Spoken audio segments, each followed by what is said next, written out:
Hello guys, ಇವತ್ತು ನಾನು ಒಂದು 10 ಗಂಟೆ ಶೋಗೆ ಒಂದು ಮೂವಿಗೆ ಹೋಗಿದ್ದೆ. ಮೂವಿಲಿ ಕೂತಿದ್ದೀನಿ, ಕಮೆಂಟ್ ಮೇಲೆ ಕಮೆಂಟು ನನ್ನ ವೀಡಿಯೋಸ್ಗೆ. ಬರೀ ಗಿಲ್ಲಿ ನೆಗೆಟಿವ್ ಕಮೆಂಟ್ಸ್ಗಳೇ ಬರ್ತೈತೆ. ಇರಿಟೇಷನ್ ಮಾಡ್ಬಿಟ್ಟ, ಅದು ಇದು ಅಂತ. ನನಗೆ ಟೆನ್ಷನ್ ಆಗೋಯ್ತು. ಏನಪ್ಪ ಮಾಡೋನೆ ಬಂದು ಇವಾಗ 1:30 ಕೂತ್ಕೊಂಡು ಎಪಿಸೋಡ್ ನೋಡಿದೆ. ಎಪಿಸೋಡ್ ನೋಡ್ತೀನಿ, ಗಿಲ್ಲಿ ಇರಿಟೇಷನ್ ಮಾಡಿಲ್ಲ, ಅಲ್ಲಿ ಬಂದಿರೋ 5 ಜನ ಅವರೇ ಇರಿಟೇಷನ್ ಮಾಡಿರೋದು. ಅಯ್ಯೋ! ಆಮೇಲೆ ಏನು ಗೊತ್ತಾ, ಕೆಲವ್ರಿಗೆ ಕಾಮಿಡಿಯಾಗಿ ತಗೊಳಕ್ಕೆ ಬರಲ್ಲ. ಹೀರೋ ಬಿಗ್ ಬಾಸ್ ಅವರು ಪ್ರೋಮೋದಲ್ಲಿ ಡಿಶುಮ್ ಗಿಶುಮ್ ಅಂತ ಹಾಕ್ಬಿಟ್ಟು ಗಿಲ್ಲಿಗೆ ನೆಗೆಟಿವ್ ತೋರಿಸೋ ಬುದ್ಧಿ. ಈಗ ಬಂದಿರೋ 5 ಜನನು ಗಿಲ್ಲಿನೇ ಟಾರ್ಗೆಟ್ ಮಾಡೋ ಬುದ್ಧಿ. ಸರಿನಾ?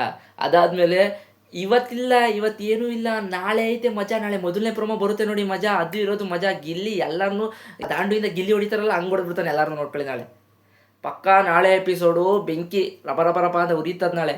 ಗಿಲ್ಲಿ ರೋಸ್ಟ್ ಮಾಡ್ತಾನೆ, ಸಖತ್ತ ರೋಸ್ಟ್ ಮಾಡ್ತಾನೆ ನಾಳೆ ಫಿಕ್ಸು. ಆಮೇಲೆ ಗಿಲ್ಲಿ ಬಗ್ಗೆ ನೆಗೆಟಿವ್ ಆಗಿ ಹಾಕೋರೆಲ್ಲ, ಕಮೆಂಟ್ ಹಾಕೋರೆಲ್ಲ ಕೇಳಿಸ್ಕೊಳ್ಳಿ ಏನು ಅಂತ.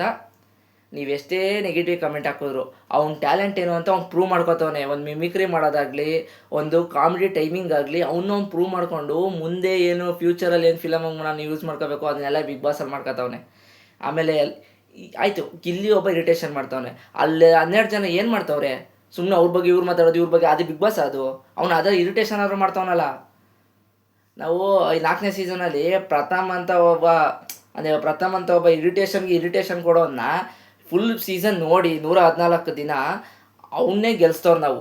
ಅಂಥದ್ರಲ್ಲಿ ಒಂದೇ ಒಂದು ದಿನ ಉರ್ಸೋದಕ್ಕೆ, ಒಂದೇ ಒಂದು ದಿನ ಇರಿಟೇಷನ್ ಮಾಡೋದಕ್ಕೆ ನಮ್ಗೆ ಇಲ್ಲಿಂದ ನಾವು ದೂರ ಮಾಡ್ಬಿಡ್ತೇವ? ನೋಡ್ಕೊಂಡು ಕಮೆಂಟ್ ಹಾಕ್ರಲ್ಲಿ.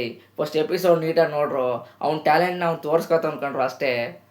ನಿಮ್ಮಂಗೆ ಏನು ಗೊತ್ತಾ, ಸೆಟಲ್ದಲ್ಲ ಅವನು ಬಿಗ್ ಬಾಸಿಂದ ಹೋದ್ಮೇಲೆ ಫಿಲಮ್ ಮಾಡಬೇಕು. ಅವನು ಒಂದು ಟ್ಯಾಲೆಂಟ್ ತೋರಿಸ್ಕೊತಾವನು ಅಷ್ಟೇ. ಅದು ಗೈಸ್, ನಿಮ್ಗೆ ಇದ್ರ ಬಗ್ಗೆ ಏನನ್ಸು ಅಂತ ಕಮೆಂಟ್ ಮಾಡಿ. ವಿಡಿಯೋ ಇಷ್ಟ ಆದರೆ ಮಾತ್ರ ಲೈಕ್ ಮಾಡಿ, ಇಲ್ಲ ಸ್ವೈಪ್ ಮಾಡಿ. ಬಾಯ್. ನಾಳೆ ಪ್ರೋಮೋ ವೀಡಿಯೋದಲ್ಲಿ ಸಿಗೋಣ. ಸಕ್ಕತ್ತಾಗಿರುತ್ತೆ ಪ್ರೋಮೋ. ಬಾಯ್ ಬಾಯ್.